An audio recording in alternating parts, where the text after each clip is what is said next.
kasih-Mu.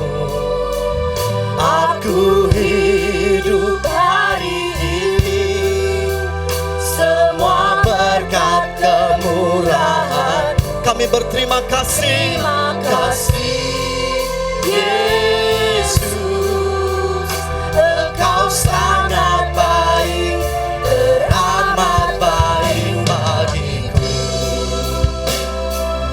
Terima kasih Engkau menghiasi hidup kami Tuhan dengan kemurahan-Mu. Kau hiasi kehidupanku dengan kemurahan-Mu. Kau rancangkan masa depanku penuh dengan harapan yang besar dan Tuhan.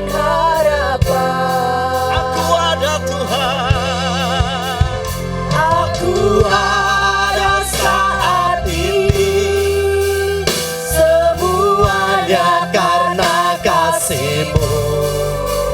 Aku hidup hari ini semua berkat kemurahan-Mu. Terima kasih. Terima kasih Yesus, Engkau sangat baik, teramat baik. Aku ada saat ini semua karena kasih-Mu. Semuanya karena kasih-Mu. Aku hidup hari ini semua berkat kemurahan. Kami berterima kasih. Terima kasih Yesus, Engkau sangat baik, teramat baik bagiku. Mari kita bangkit berdiri Bapak Ibu Saudara. Kita naikkan pujian kepada Tuhan. Terima kasih Yesus. Kau hiasi kehidupanku dengan kemurahan-Mu. Kau rancangkan masa depanku penuh dengan harapan. Aku ada saat ini semuanya karena kasih-Mu. Aku hidup hari ini semua berkat kemurahan-Mu. Terima kasih Yesus, Engkau sangat baik Tuhan. Sangat baik, teramat baik. Aku ada saat ini semua karena kasih-Mu, karena kasih-Mu Tuhan. Aku hidup hari ini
Kami menyembah, kami memuji-Mu Tuhan.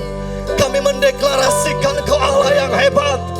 Kami mendeklarasikan di rumah Tuhan ini, Engkau Allah yang membuat mujizat-mujizat bagi kami. Engkau Allah yang berkuasa. Kami bersyukur, kami bersyukur, kami bersyukur Tuhan. Haleluya. Terima kasih. Terima kasih Tuhan. Terima kasih buat kebaikan-Mu, buat kebaikan-Mu. Terima kasih. Kami menyembah. Haleluya. Haleluya. Terima kasih. Glory. Haleluya. Hadirat Tuhan, hadirat Tuhan, hadirat Tuhan, hadirat Tuhan. Haleluya. Kami menyembah, meninggikan Engkau Allah yang ajaib. Glory, glory. Hadirat-Mu Tuhan, hadirat-Mu. Glory, glory.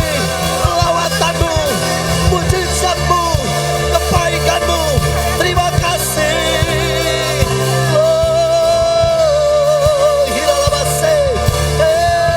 Jesus. Haleluya. Haleluya.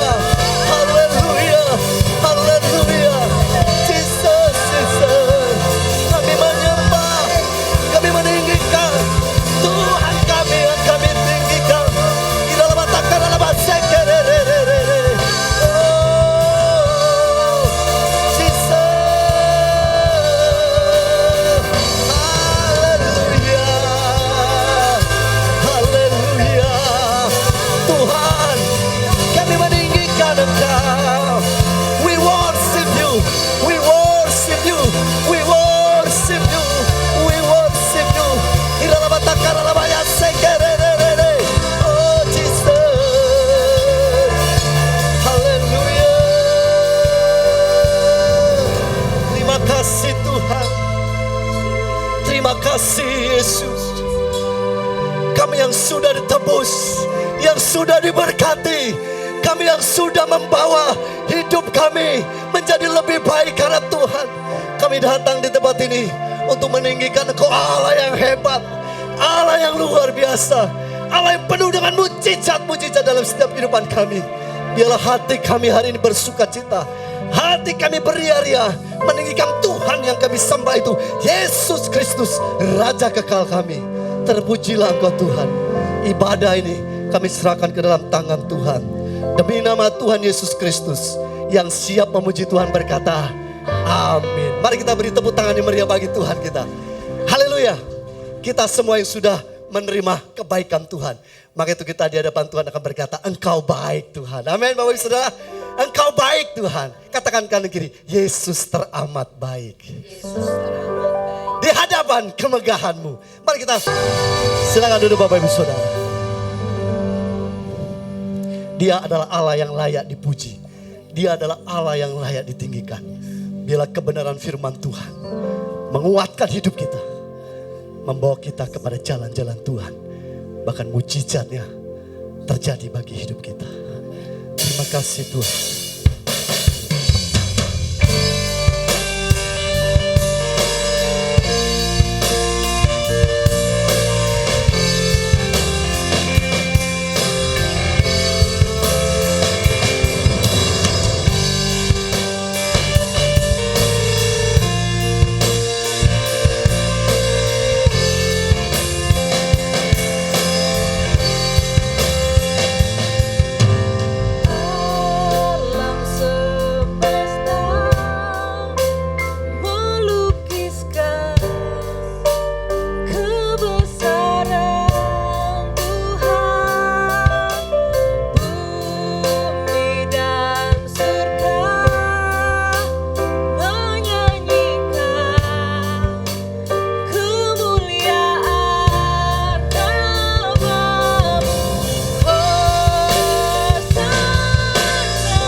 dipuji, disembah. Kaulah yang berkata kudus sekarang dan selamanya. Raja atas segala raja, namamu besar termulia.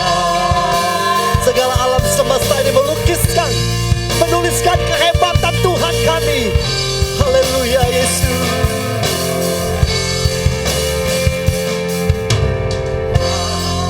Alam semesta melukiskan kebesaran Tuhan.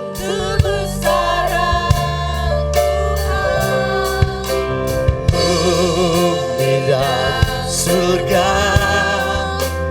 menyanyikan kemuliaan nama. Hosana,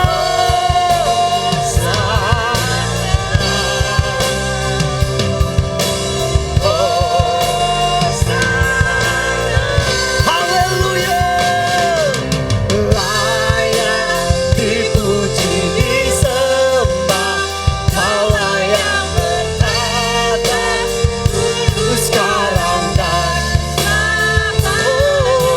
Raja atas segala raja, namamu besar termulia. Mari kita bangkit berdiri Bapak Ibu Saudara.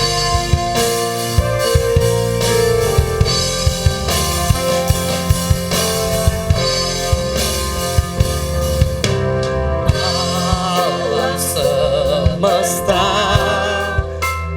melukiskan kebesaran Tuhan.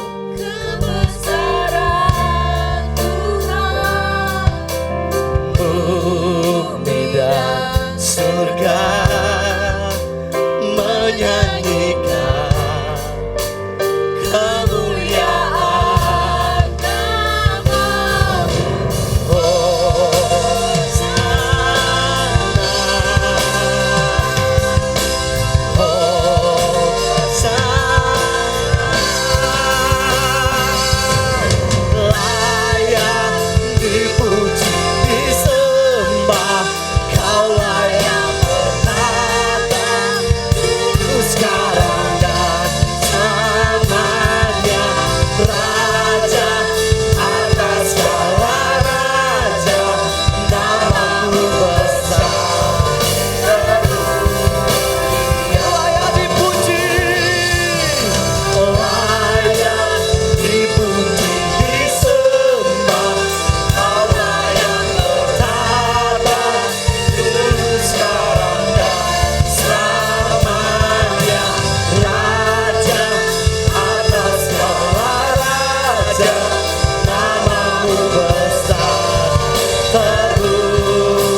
dadamu dengan tangan kanan.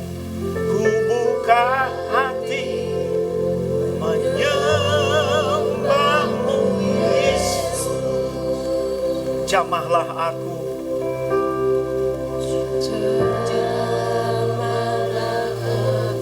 Penuhi aku.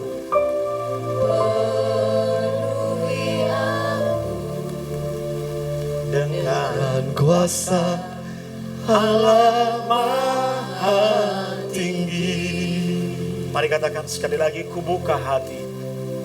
Ku buka hati Untuk roh Tuhan. penuhi kami dengan roh hikmat Tuhan.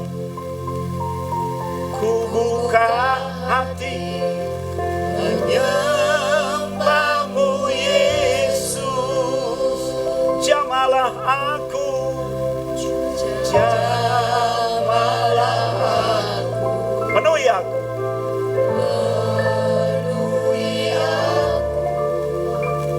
Dengan kuasa Allah Maha.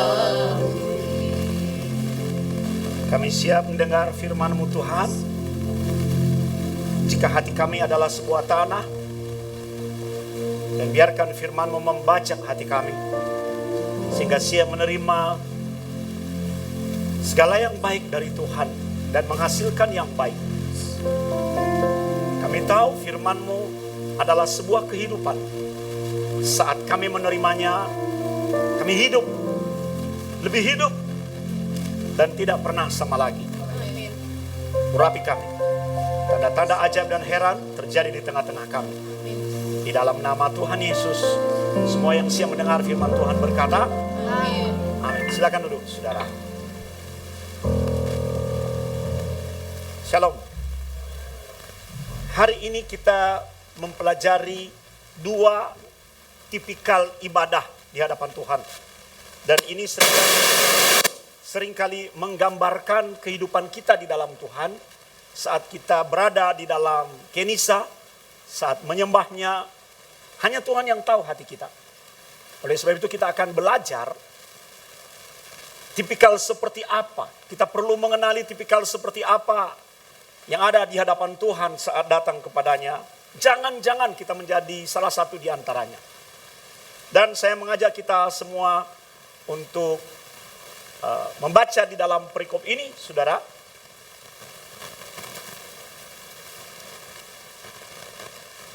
Kenapa nggak bisa? Oke.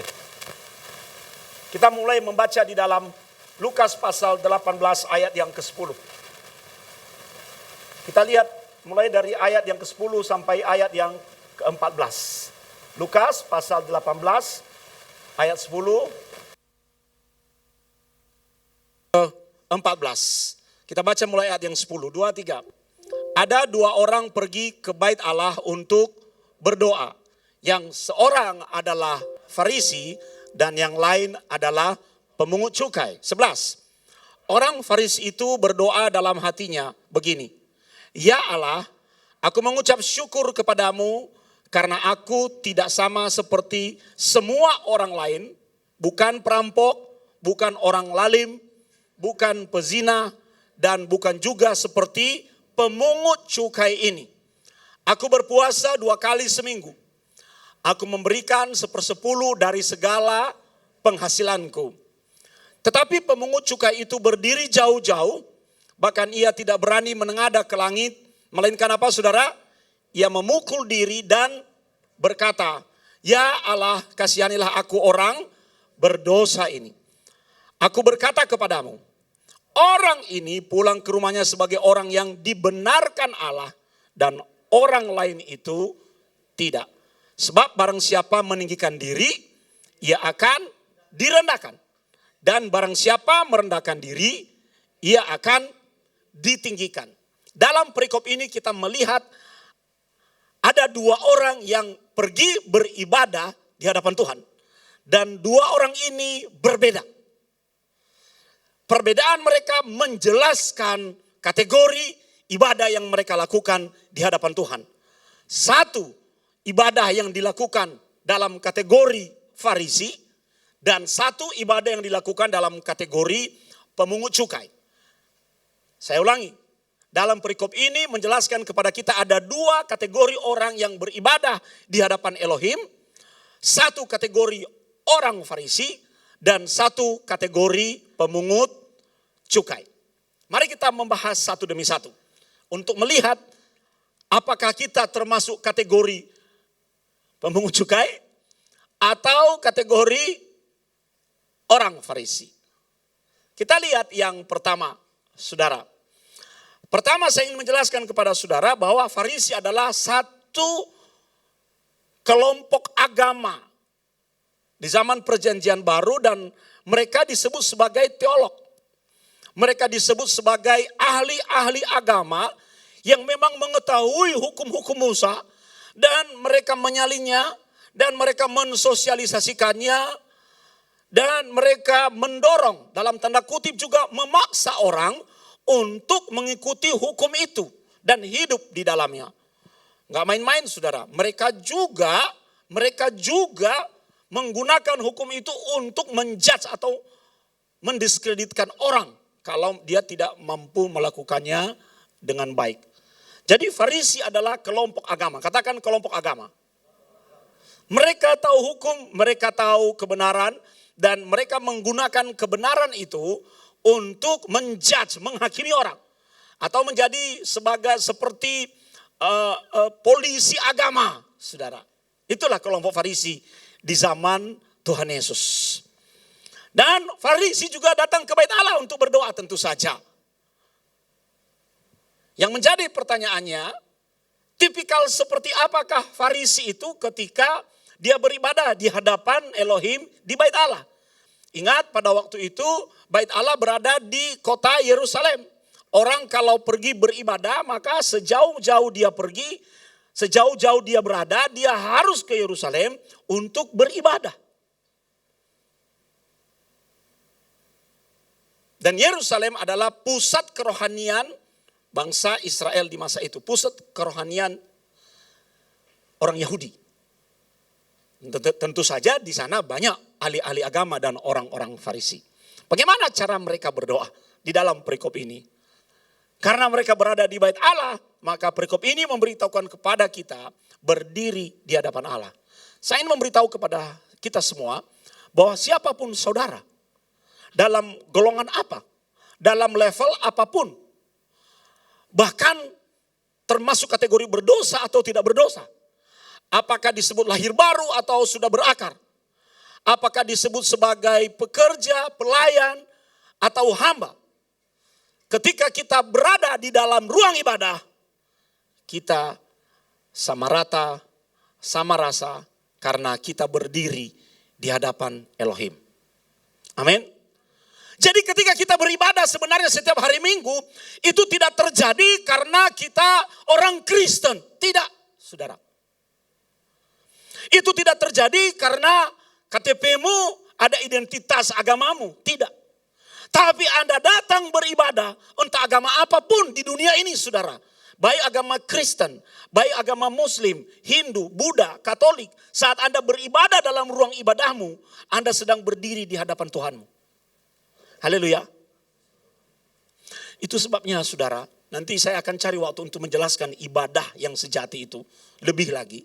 Bahwa ketika kita beribadah dan kita memahaminya sebagai konsep berdiri di hadapan Tuhan, maka saat itu sebetulnya kita sedang memisahkan diri dengan dunia dan mengkhususkan diri kita, keberadaan kita, eksistensi kita untuk Tuhan. Makanya ketika kita dalam ruang ibadah, segala unsur duniawi kita tinggalkan di luar. Segala pikiran-pikiran duniawi kita tinggalkan di luar. Segala ide dan gagasan yang kita bawa di depan pintu gereja, kita tinggalkan di luar. Karena saat melangkah masuk ke dalam, fokus kita, hati kita, pikiran kita, mata kita, keberadaan kita diarahkan kepada Tuhan. Jadi ibadah adalah kesempatan kita untuk memisahkan diri dari dunia dan datang di hadapan Tuhan. Kalau Anda mempraktikkan ini dalam kehidupan saudara, Anda akan menjalani kehidupan ibadahmu dengan cara yang berbeda. dan Anda akan termotivasi. Jangan sampai meninggalkan pertemuan ibadahmu. Haleluya. Saya belajar dari orang-orang Yahudi sampai dengan hari ini. Ketika tiba hari Sabat mereka mulai Jumat jam 6 sore sampai Sabtu jam 6 sore. Mereka meninggalkan semua pekerjaan, mereka meninggalkan semua yang lain-lain. Dan pergi ke sinagog, pergi ke tembok ratapan untuk apa? Untuk berdoa. Hari itu adalah hari Tuhan. Wah, makanya hidup mereka diberkati. Anda coba lihat, anak-anak Tuhan yang selalu memprioritaskan Tuhan. Entah dia sebagai jemaat, entah dia sebagai pelayan. Yang selalu setia,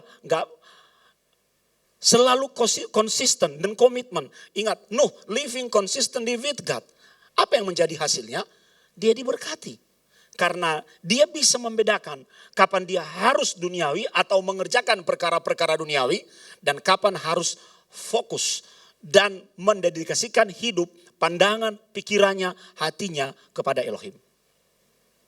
Jadi kalau Anda ada di dalam gereja, jangan ingat-ingat duren. Jangan ingat-ingat dulu dan jangan pikir-pikir habis ini mau makan di mana. Yang perlu diingat, hati dan pikiranmu tertuju kepada Tuhan. Karena ibadah kesempatanmu meninggalkan dunia dan datang di hadapan Tuhan. Itu yang dilakukan oleh orang Farisi. Jadi sebenarnya sungguh mulia yang namanya ibadah itu. Kasih tahu kiri kananmu, jangan pernah absen beribadah. Haleluya. Tapi ada kekhususan. Orang pemungut cukai juga nanti melakukan hal yang sama. Berdiri di hadapan Elohim.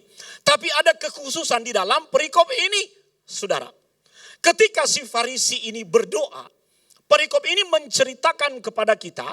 Bahwa dia berdiri di hadapan Elohim. Perhatikan ya. Berdiri di hadapan Elohim. Di hadapan Tuhan. Tapi dia menyampaikan hal yang berorientasi pada dirinya sendiri.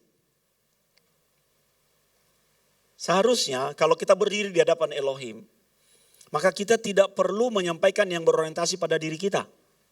Kita menerima atau bahkan kita terhubung dengannya.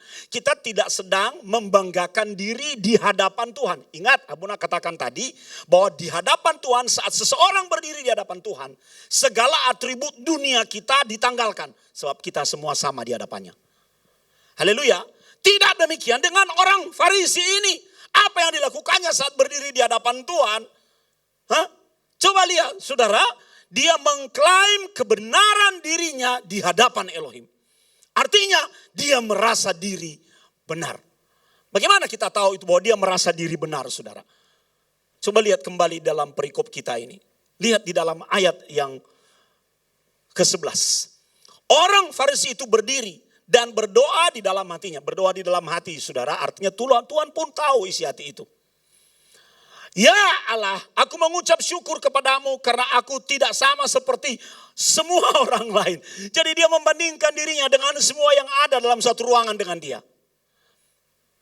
Bukan perampok, bukan orang lalim, bukan pezina. Dan bukan juga seperti pemungut cukai ini. Dia merasa dirinya sangat suci. Dia mengklaim dirinya sebagai orang yang hebat di hadapan Tuhan. Mengklaim dirinya sebagai orang yang benar di hadapan Elohim. Saudara, pengakuan terhadap kebenaran yang berbuah di dalam kehidupan kita tidak lahir dari mulutmu. Tidak lahir dari mulut kita. Untuk mengatakan bahwa kita hebat, kita tidak perlu berkata aku hebat. Sebab itu bersifat pengakuan. Itu lahir dari mulut orang lain. Makanya jangan pernah merekayasa kehebatanmu. Jangan pernah merekayasa pencapaianmu. Orang lain sadar atau tidak sadar, jangan direkayasa supaya orang lain jadi tahu. Pengakuan itu datang dengan sendirinya. Haleluya. Kalau Anda menjadi berkat bagi orang lain, maka orang lain akan berkata bahwa di dalam dirimu ada banyak kebaikan. Kalau Anda rajin ke gereja, maka orang lain akan berkata, orang itu sangat taat beribadah. Mulut orang lain yang mengaku itu dengan cara apa? Dengan cara melihat buktinya, melihat kehidupan kita, melihat praktik hidup kita. Saudara. Demikian halnya dengan kebenaran. Orang lain yang akan mengatakan bahwa kita menjadi murid Kristus yang benar. Segala kebenaran walaupun tidak sempurna telah dipraktekkan oleh kehidupan kita. Orang lain yang melakukan itu.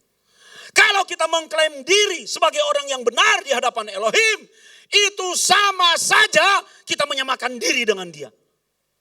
Dan kita memaksa Tuhan untuk mengikuti standar kita. Ini yang dilakukan oleh orang Farisi.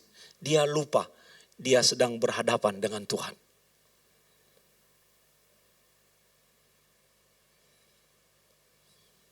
Apalagi yang dilakukan oleh orang Farisi ini? Coba lihat. Dia memberitahukan semua orang betapa baiknya dan betapa rohaninya dia. Dari mana kita tahu? Coba kita lihat kembali di dalam ayat yang ke-12. Coba lihat, baca sama-sama, 2, 3. Aku berpuasa 2 kali seminggu. Aku memberikan 1/10 dari segala penghasilanku.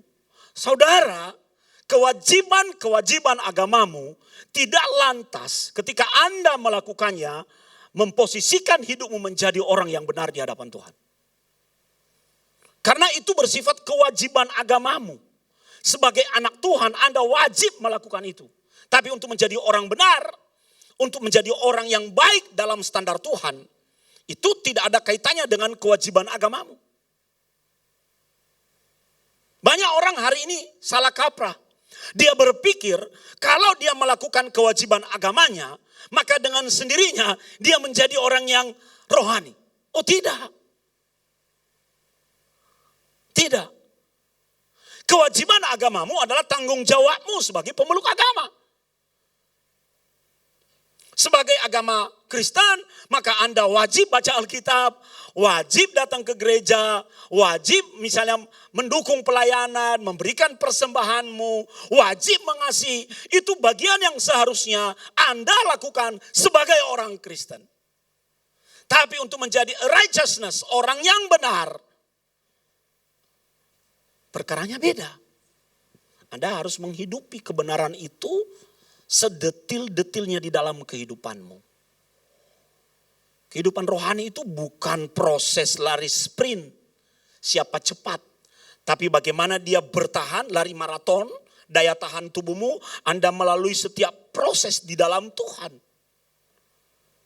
Dan di dalam proses itu Anda akan memperlihatkan buah-buah yang baik dan benar yang orang lain nikmati hasilnya. Di situ nanti muncul penilaian, di situ nanti muncul pengakuan mengenai eksistensi rohanimu dari mulut orang lain. Kalau mereka melihat di dalam kehidupanmu ada buah dan mereka menikmati, ingat buah dinikmati bukan oleh pohonnya. Anda yang menghasilkan buah, orang lain yang menikmati buah itu. Di situ muncul pengakuan. Haleluya. Jadi sangat menarik sebetulnya apa yang dilakukan oleh orang Farisi ini. Saya pernah datang di sebuah gereja. Seseorang minta waktu untuk konseling. Dan saya menerima dia, saya izin gembalanya, saya boleh konseling jemaatmu? Boleh. Ibu mau hadir? Oh tidak, Pak Sony saja. Silakan bicara kepadanya. Apa yang dilakukan oleh orang ini? Saya tidak suka gembala saya. Buat! Lah saya tanya, kalau tidak suka gembalamu kenapa masih di sini? Kalau ada apa-apa dengan kamu yang tanggung jawab kepadamu siapa? Ya gembalaku toh. Ya kenapa tidak suka dia? Aku yang membangun gereja ini. Semua dana mayoritas di gereja ini aku. Tidak ada sedikit pun ucapan terima kasih kepadaku. Coba saudara.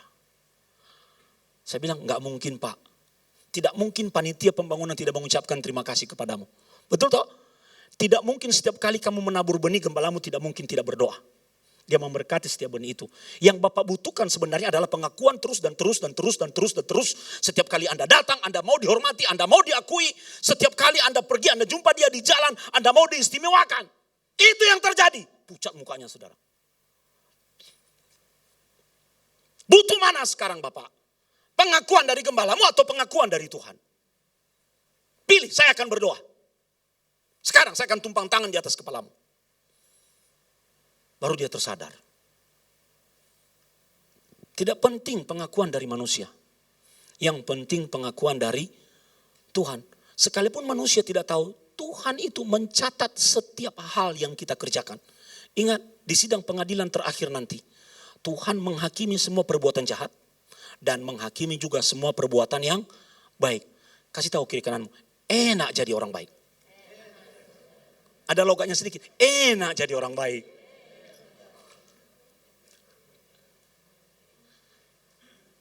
Enak.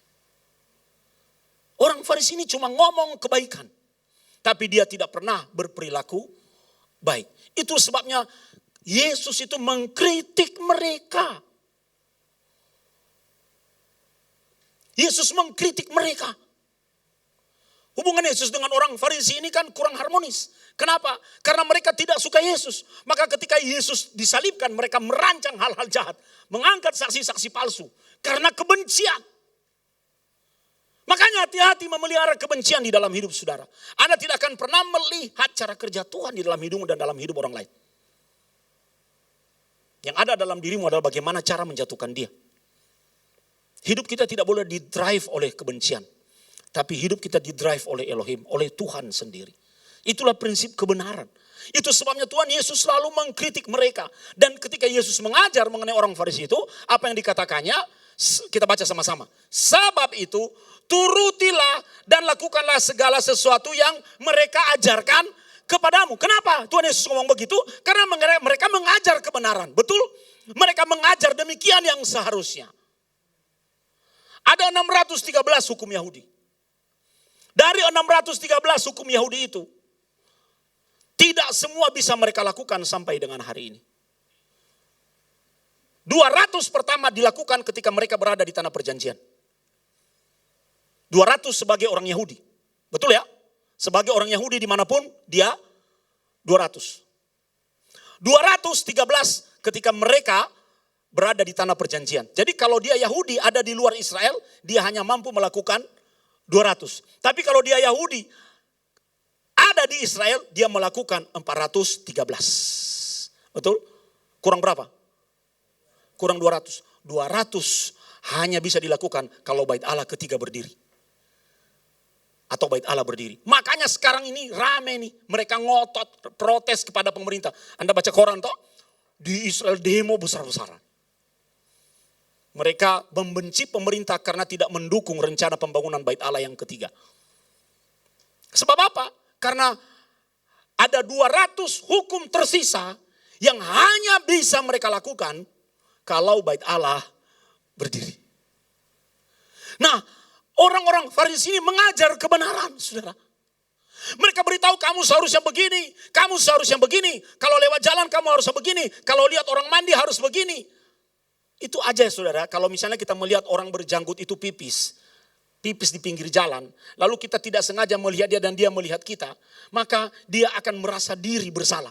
Karena apa? Dia merasa bahwa dia telah menjadi batu sandungan buat kita. Itu salah satu hukum dari 613.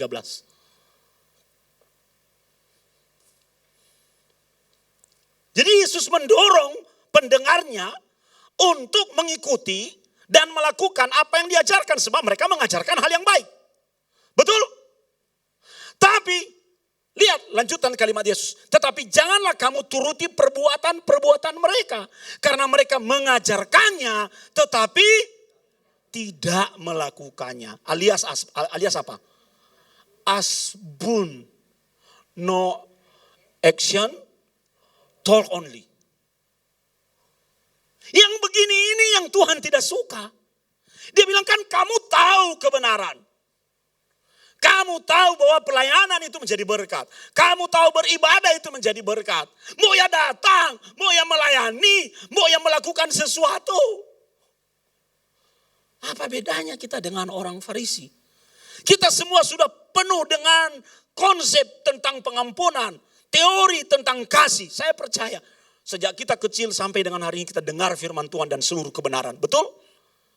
Tapi melakukannya adalah perkara yang berbeda. Bukan soal Anda mendengarnya. Tapi Anda mendengarnya dan melakukannya. Yang Tuhan kehendaki bukan menjadi pendengar firman. Tapi pelaku firman. Orang yang menjadi pelaku firman pasti mendengar firman. Nurut. Taat. Saya itu paling kesel sebagai hamba Tuhan. Paling kesel kalau ada orang bertanya tapi ujung-ujungnya akhirnya mendebat. Lalu saya bilang, kok buat apa tanya kalau kamu mendebat saya? Wong aku nggak ngerti. Dia selalu punya pembelaan. Aku kan bertanya kepada pendeta. Nah sudah saya jelaskan dari tadi, kok nggak nyampe-nyampe karena kamu bantah. Langsung dia diam. Nurut itu susah loh. Nggak segampang ngomong. Ngomongnya kita, kamu harus siap dikritik ya. Harus siap dikritik ya. Kalau dikritik jangan tersinggung ya. Giliran yang ngomong itu dikritik, ngamuk Pol. Ini yang kategori orang Farisi. Hanya bisa mengajarkannya, tetapi tidak bisa melakukannya. Jangan kita menjadi orang Kristen yang demikian. Mari kita menjadi orang Kristen yang tahu kebenaran, hidup di dalam kebenaran itu, dan mempraktikkan kebenaran itu. Haleluya. Masih sama-sama dengan Abuna? Kenapa? Karena Yesus itu, atau Tuhan itu, tidak berada di dalam hati mereka. Yang ada di dalam hati mereka adalah aturan. Makanya ada kelompok-kelompok legalis. Yang ada dalam hatinya aturan. Di atas aturan itu ada Elohim. Makanya ketika Yesus itu menyembuhkan orang pada hari Sabat, mereka mengkritik Yesus. Hei, itu hari Sabat, tidak boleh melakukan pekerjaan. Itu kalau hari Sabat, orang Yahudi itu tidak boleh memencet lift. Jadi ada di Israel namanya lift Sabat. Berhenti setiap lantai, membuka dan menutup secara otomatis. Jadi kalau dia di lantai 5, maka dia tunggu liftnya turun, tiba-tiba pintu lift dibuka, dia melangkah ke dalam, dia tidak perlu pencet tombol, karena menurutnya mencet tombol itu mengeluarkan energi, yaitu dan api. Jadi nanti berhenti di lantai 2, terbuka pintunya, kalau dia lantai 5, dia tunggu lantai 5, baru dia akan keluar lagi. Nah, saya jadi aneh gitu loh dengan cara yang seperti itu. Kamu buka pintu, berarti kan tanganmu bekerja. Betul toh? Itu mengeluarkan energi enggak? Iya. Jalan kaki mengeluarkan energi enggak? Kalori terbakar toh? Lah itu yang namanya tidak konsisten. Itulah mereka. Itulah mereka. Negakkan peraturan tapi dia tidak konsisten. Peraturan hanya buat orang lain, tidak buat dirinya. Makanya Tuhan Yesus selalu mengkritik mereka. Bahkan Tuhan menggunakan kalimat-kalimat yang sarkastis. Hai kamu keturunan ular beludak. Hai kamu yang munafik. Wah. Tentu kita mempelajari ini agar kita tidak menjadi orang Kristen seperti mereka. Haleluya. Kita diingatkan. Oke, kita belajar melihat tipikal yang kedua. Tipikal pemungut cukai. Pemungut cukai di zaman Tuhan Yesus adalah orang yang menjadi wakil pemerintah untuk mengambil bea dari penduduk, dari setiap usaha perdagangan, atau dari setiap transaksi-transaksi yang berlangsung di public space. Biasanya pemungut cukai itu berdiri di pintu gerbang. Jadi kalau orang mau dagang apa, mereka harus setor sejumlah bea yang dikenakan atas tindakan perdagangannya. Dan di zaman Tuhan Yesus, mengapa pemungut cukai tidak disukai dan dibenci? Pertama, karena dia tidak peduli ada uang atau tidak ada uang. Pokoknya kamu harus bayar pajak. Nggak peduli. Yang kedua, biasanya itu adalah pribumi yang bekerja kepada penjajah. Di zaman Tuhan Yesus, seperti yang Bunda pernah jelaskan, penjajahnya waktu yang menguasai provinsi Yudea adalah Romawi.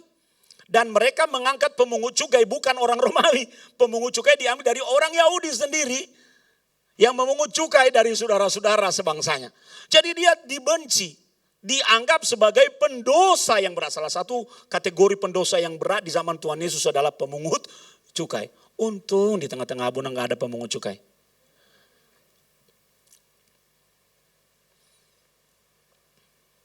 Bagaimana? Perikop ini menceritakan kategori pemungut cukai ketika dia beribadah di hadapan Tuhan. Sama dengan orang Farisi tadi, dia juga berdiri di hadapan Elohim di dalam Genisah. Hanya dia berdiri menjauh, saudara. Dia berdiri menjauh di hadapan Elohim. Walaupun dia berada di hadapan Tuhan. Di zaman itu saudara, yang namanya mimbar itu adalah identifikasi Tuhan. Jadi semakin Anda dekat ke mimbar, itu digambarkan, itu adalah penggambarannya. Maka Anda disebut semakin dekat dengan Tuhan. Saya ulangi ya. Jadi di dalam bait Allah di masa Tuhan Yesus itu, walaupun sudah tidak ada tabut perjanjian, tapi Holy of Holies, ruang Maha Kudus itu masih ada. Jadi siapa yang makin dekat ke Holy of Holies itu, maka dia dianggap semakin dekat dengan Tuhan. Jadi saya berdoa besok minggu kalau duduk makin ke depan, makin baik. Itu teologinya, praktiknya seperti itu. Aneh, pemungut cukai ini berdiri agak jauh. Sementara si Farisi berdiri dekat mimbar, si pemungut cukai berdiri agak jauh. Jangan bilang kepada saya besok minggu aku duduk di belakang karena aku memposisikan diri bukan sebagai Farisi. Yang depan-depan itu jatah Farisi.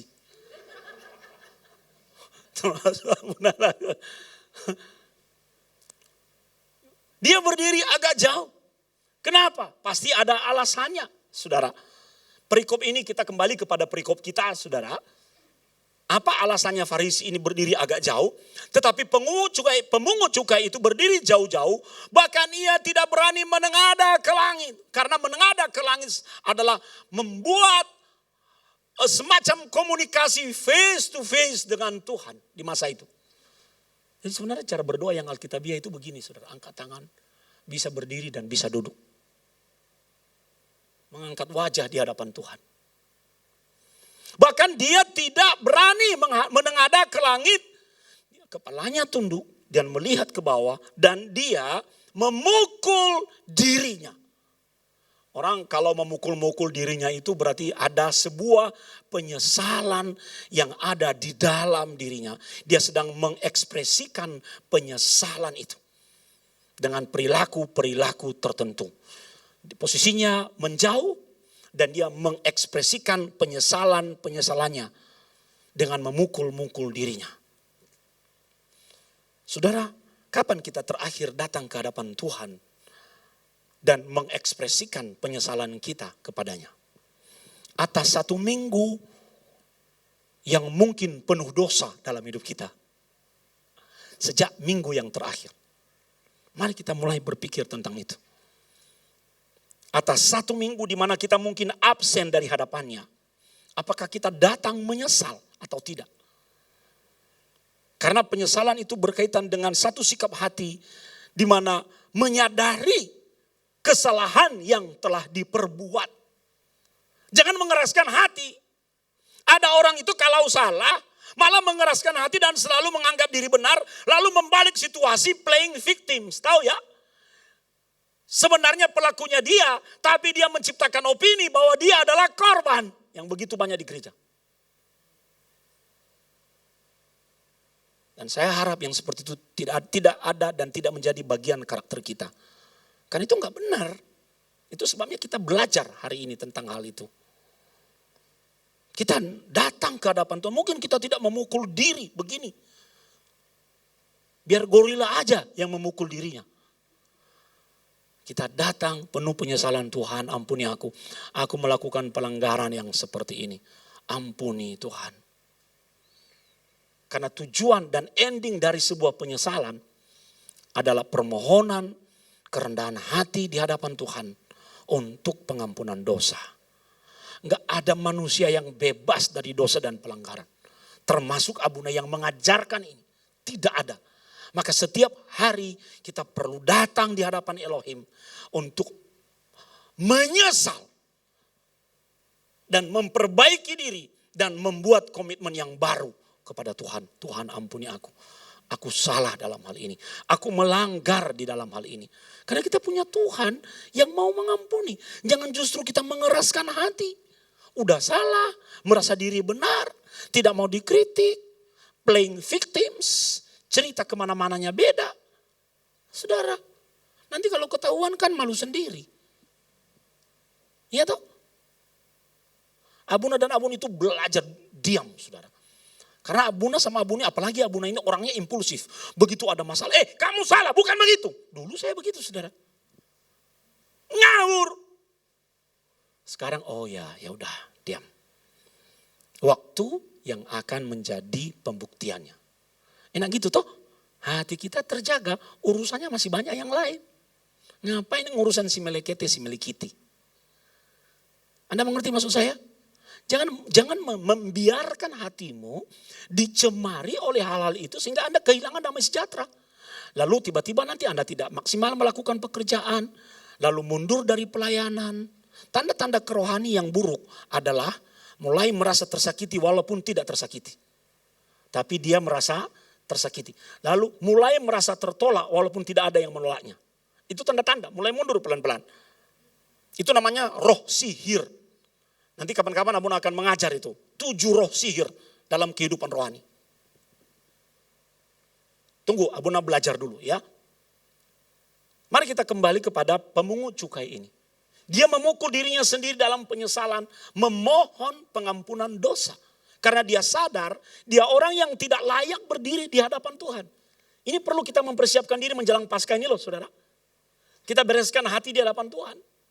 Dia sadar, dia memohon pengampunan dosa.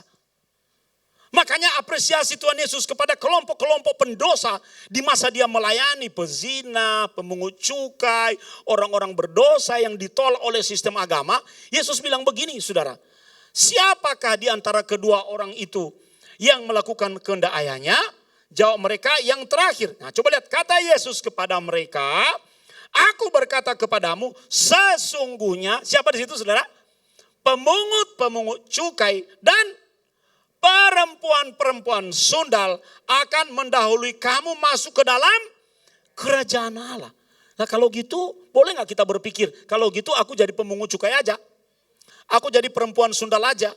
Bukan itu maksud Tuhan Yesus. Tuhan bilang ada polarisasi dalam kehidupan manusia di dalam wilayah publik ini. Ada orang baik, ada orang jahat, ada orang berdosa, ada orang yang setengah berdosa, ada orang yang merasa rohani dan sebagainya.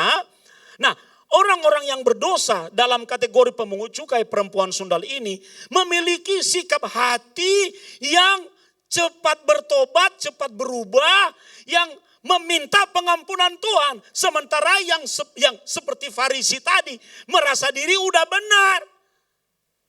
Makanya Tuhan Yesus berkata yang pertama akan menjadi yang terkemudian dan yang terakhir akan menjadi yang pertama. Yang berdosa akan memiliki kesempatan pertama untuk masuk dalam kerajaan Allah. Kenapa? Karena mereka sadar akan pelanggaran mereka dan mereka bertobat. Yang lain mengeraskan hati. Kasih tahu kiri kananmu, jangan pernah mengeraskan hatimu. Pemain musik maju ke depan. Kenapa saudara? Karena kalau orang-orang Farisi, dia menempatkan Yesus di luar dirinya.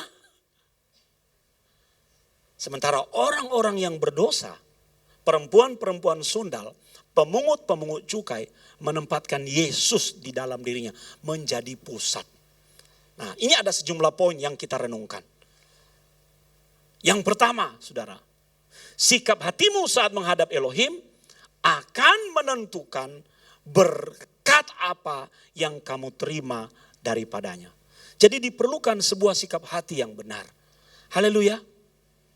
Diperlukan sebuah sikap hati yang benar. Makanya kita perlu membereskan hati. Mengapa kita perlu saat teduh sebelum kita beribadah? Supaya hati kita tenang. Kita perbaiki hidup kita. Kita siapkan diri kita.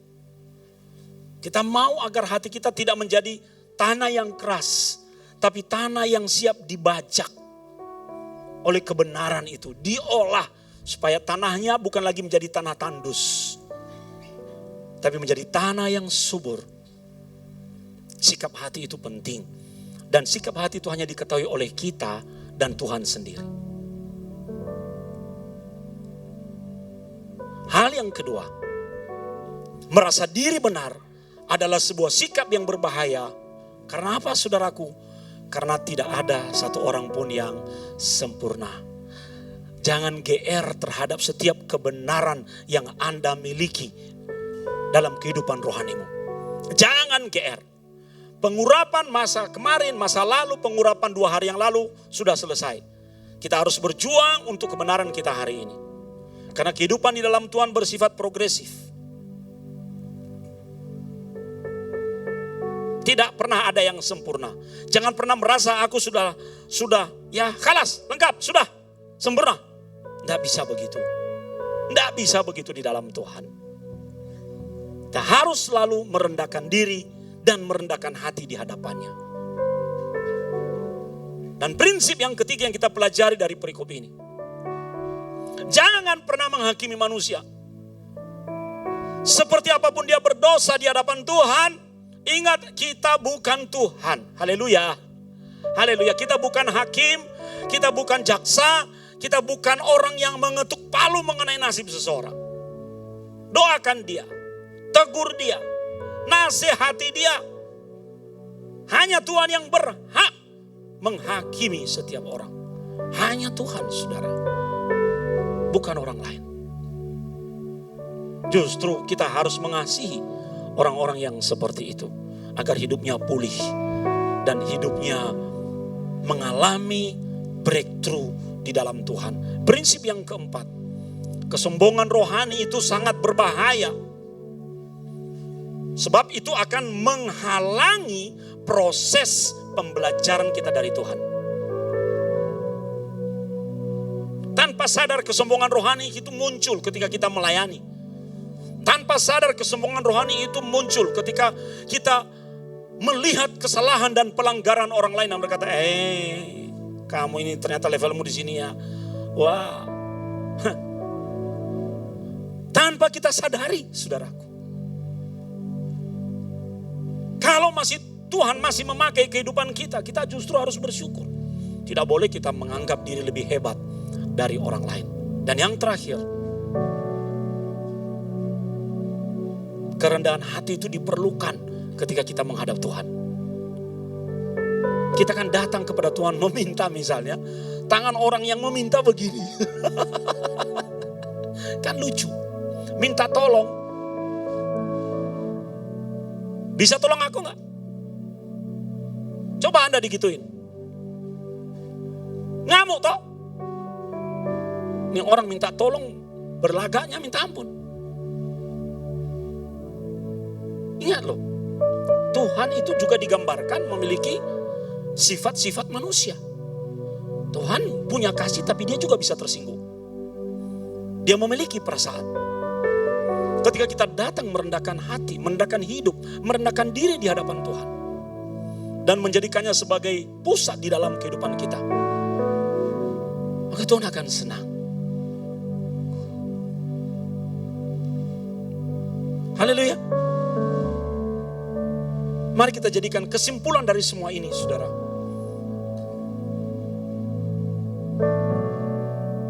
Tempatkan Tuhan di dalam hati dan hidupmu. Dan kita akan melihat ada banyak hal-hal besar akan Tuhan kerjakan. Saya ingin kita mengajak, saya ingin kita menyanyikan sebuah lagu yang sudah lama sekali kita tidak nyanyikan, saudara. Dan lagu ini berbicara bagaimana agar Tuhan itu menjadi pusat di dalam kehidupan kita. Tolong nanti selainnya jangan terlambat ya. Coba ditampilkan. Mungkin beberapa dari Anda masih ingat? At the center of it all, it's you that I see. It's you that I see. At the center of it all. At the center of it all, it's you that I see. It's you that I see. There is power. There is power in your name. Miracles happen in your name. As we lift our voice in praise, it's you that I see. It's you that I see. is power in your name. Katakan, There is power in your name. mari bangkit berdiri saudara. Arahkan hati dan pikiranmu pada Tuhan. Miracles happen in your name.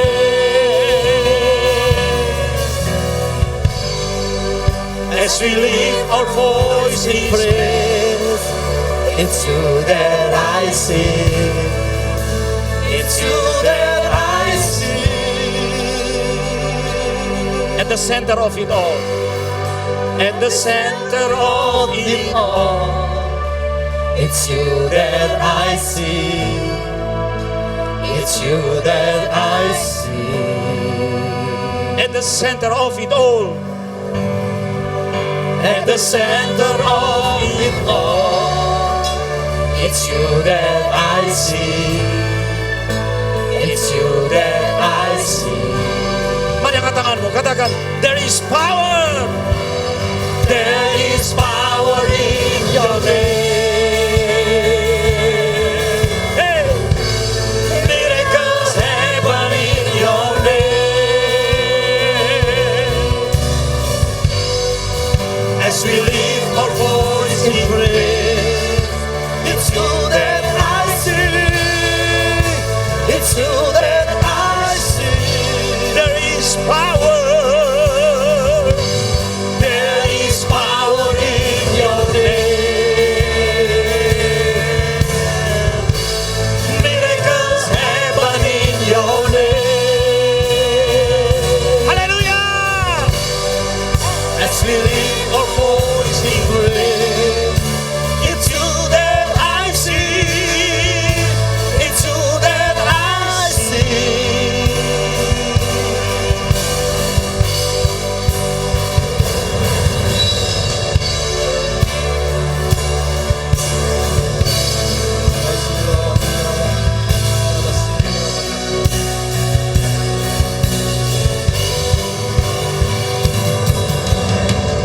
You are higher, higher than the highest. You are bigger, bigger than the biggest. You are stronger, stronger than the strongest. You are higher than the highest. You are higher, higher than the highest. You are bigger, bigger than the biggest. You are stronger, stronger than the strongest. Jesus, Jesus,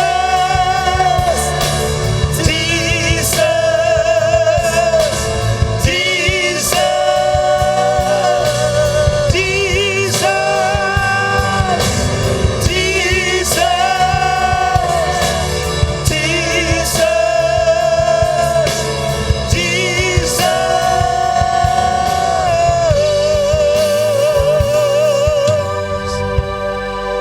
At the center of it all, It's you that I see.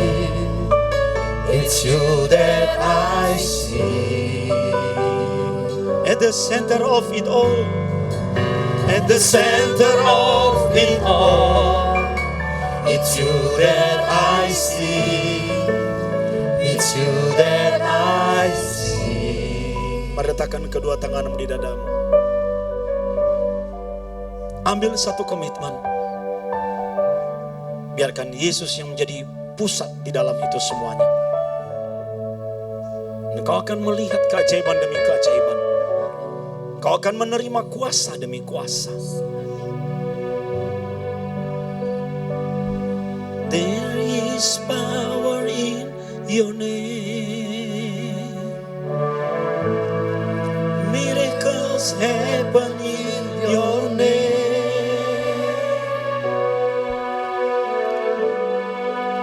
As we lift our voice in praise, It's you that I see. It's you that I see. there is power in your name. Abuni akan menutup dalam doa. There is power in your name. Miracles happen in your name. Miracles happen in your name. Hallelujah. As we lift our voice in praise, it's you that I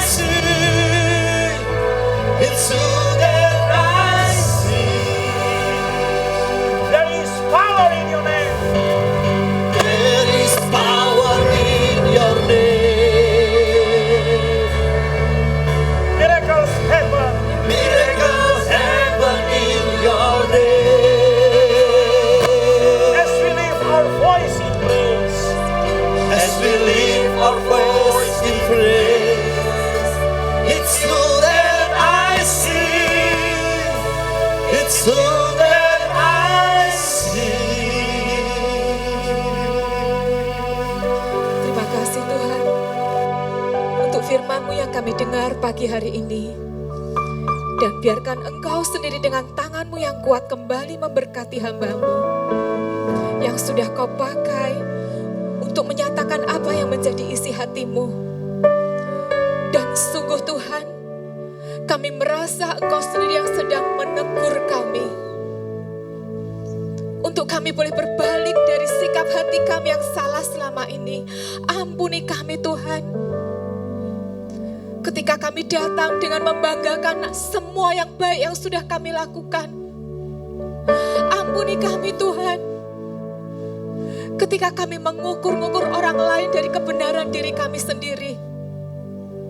Dan biarkan pagi hari ini kami boleh belajar dari pemungut cukai, dari orang-orang perempuan Sunda yang datang ke rumah Tuhan dengan hati yang hancur, yang mengakui segala dosa, tersungkur di hadapan-Mu, dan menyatakan bahwa Engkau adalah Tuhan yang menjadi sumber dari hidup.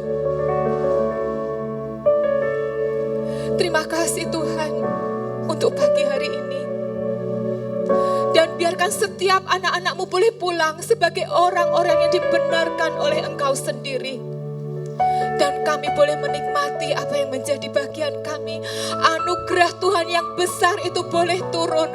Kami boleh mendapati bahwa di dalam hidup kami ini menjadi orang-orang yang diperkenan oleh Allah.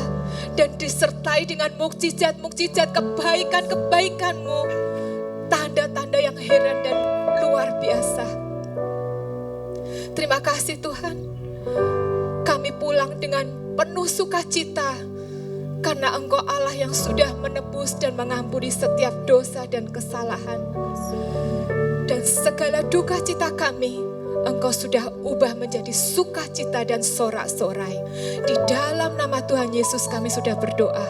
Bersama kita katakan, amin. Silakan Ibu Saudara. Shalom, selamat pagi Jemaat Yesus yang kasih Tuhan. Pagi ini kita sudah mendengarkan firman Tuhan yang begitu luar biasa. Terima kasih Abuna atas pelayanannya, Tuhan memberkati. Kami menyambut jemaat yang baru pertama kali hadir dalam ibadah G2CC. Dan jika belum memiliki tempat ibadah yang tetap, kami menantikan kehadirannya di acara ibadah G2CC selanjutnya.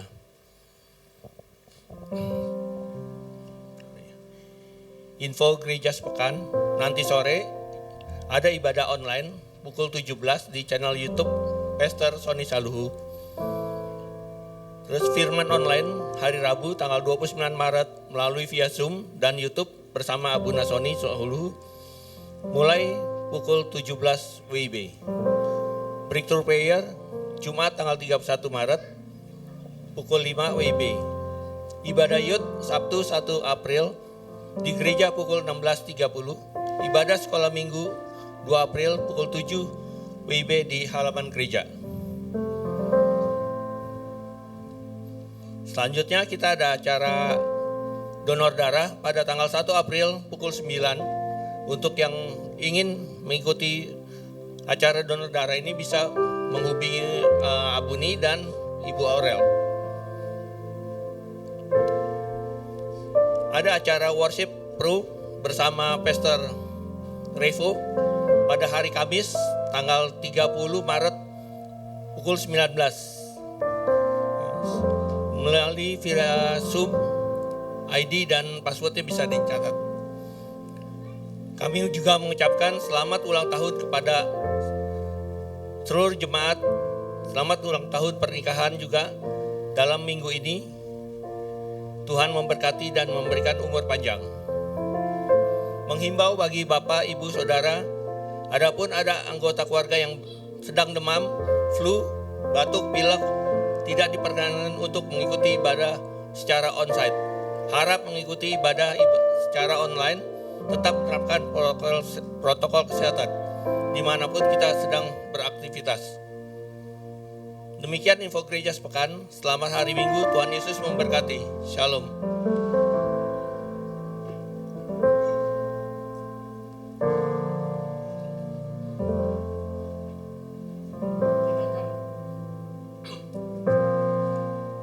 Tes. Kita akan berdoa untuk anak-anak sekolah minggu Bapak Ibu. Mari kita angkat tangan kita arahkan kepada anak-anak kita. Ayo anak-anak maju ke depan.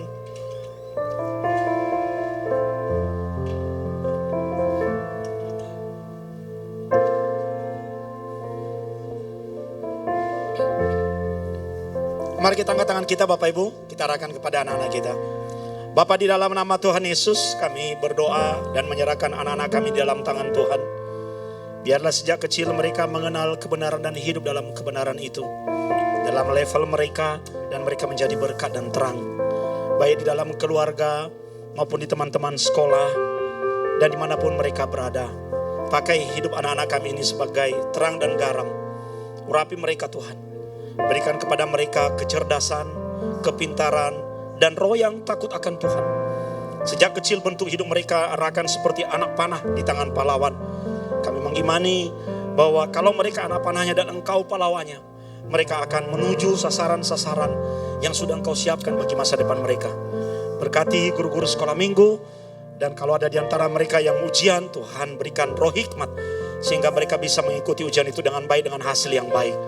Juga bagi anak-anak kami yang lain yang sedang mengikuti ujian kenaikan kelas, ujian kelulusan, berikan kecerdasan dan kepintaran kepada mereka. Agar mereka bisa finishing well dalam seluruh proses itu. Ada konsentrasi yang baik dan ada hati yang tetap bersemangat. Di dalam nama Tuhan Yesus, mari sama-sama kita katakan, amin. Amin. Saya ingin kita menonton sebuah klip dulu dari Revo mengenai kegiatan sebuah Shalom, saya kegiatan kita Pro-M. Saya bingung, saya tidak tahu mau melakukan apa, saya tidak punya passion, dan saya tidak ingin apa-apa. Tapi sadar atau nggak sadar, orang yang seperti itu sebenarnya adalah orang yang depresi. Itulah mengapa manusia hidup perlu yang namanya tujuan. Karena Elohim memberikan kepada setiap manusia itu talenta untuk dikerjakan. Dan kita harus mempertanggungjawabkan talenta itu untuk kemuliaan namanya. Oleh sebab itu, kenali panggilanmu sampai ketemu di Pro-M Profesional Muda. Elohim memberkati. Shalom. Kita akan membuat satu ibadah profesional muda bagi Bapak Ibu yang kuliah, yang bekerja, melayani di public space, profesional, secara profesional menjadi pekerja, hadir. Ya, bagi Bapak Ibu yang merasa sebagai anak-anak muda juga memiliki jiwa muda, asyar, ikuti ibadah ini besok pada hari Kamis tanggal 30 jam 7 lewat Zoom. Ya. Nanti kalau Revo sudah kembali, dia akan menjadi gembala untuk kegiatan ini. Dan saya percaya ini akan menjadi berkat buat kita semua. Haleluya. Bapak Ibu, ya, berikan waktu untuk berada di dalam komunitas yang tepat untuk Bapak Ibu. Ajak teman-teman yang lain. Juga saya ingin mengulang kembali bahwa ada kegiatan donor darah di gereja kita. Tahun ini kita akan melakukannya secara rutin. Juga persiapkan diri Bapak Ibu untuk ibadah Paskah, Jumat Agung dan Paskah bulan depan. Dan ada beberapa acara yang sudah dirancang oleh panitia. Maka siapkan diri Bapak Ibu agar itu bisa menjadi satu momentum yang sangat penting dalam ibadah Jumat Agung. Kita adakan jam 7 pagi dan Paskahnya juga ibadahnya jam 7 pagi. Siapkan diri saudara untuk mengalami perjumpaan kembali dengan Tuhan dan mengalami refreshing dalam spiritualitas kita melalui event-event tersebut. Juga Bapak Ibu yang terbeban untuk melayani, silakan untuk daftar dan hubungi sekretariat gereja untuk ambil bagian di dalam pelayanan di gereja kita. Itu saja tambahan pengumuman dari Abuna. Mari kita akhiri ibadah kita dan kita bangkit berdiri. Kita pulang menerima berkat Tuhan.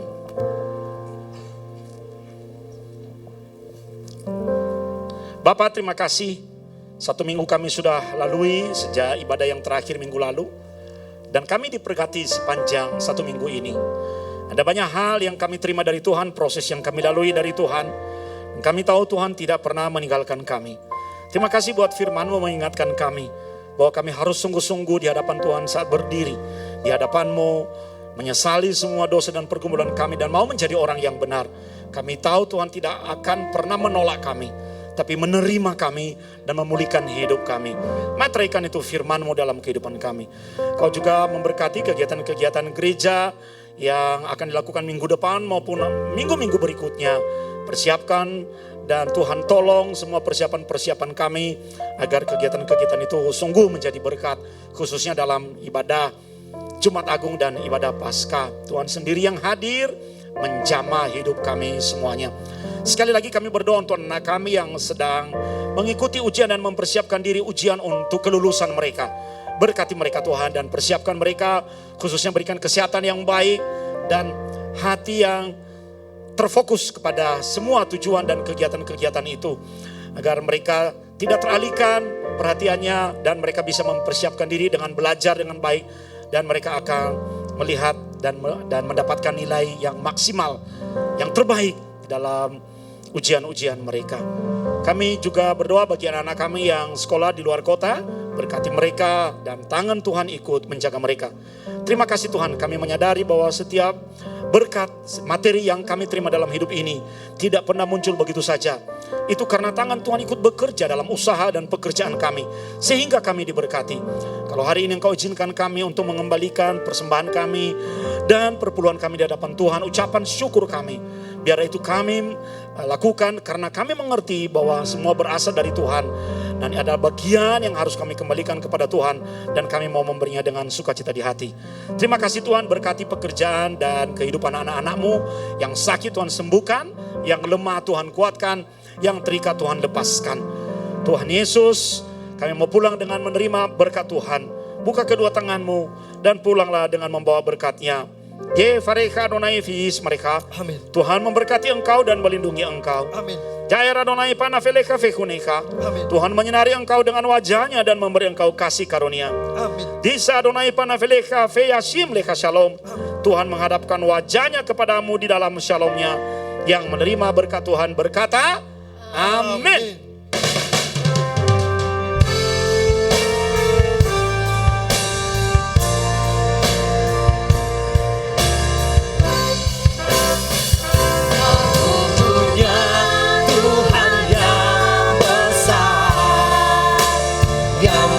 Berjanji dan sanggup menggenapi imanku, bersepakat percaya kuasanya.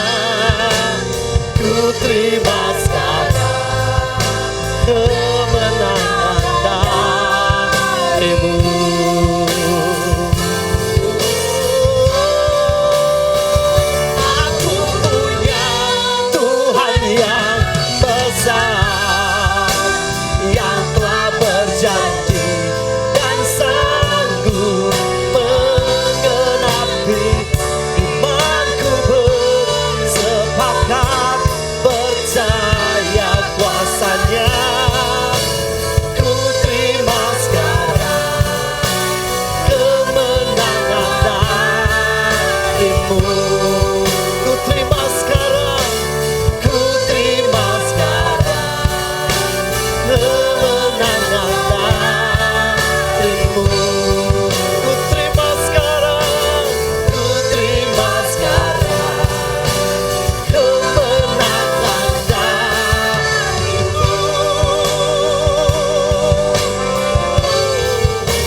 Silakan duduk Bapak Ibu Saudara.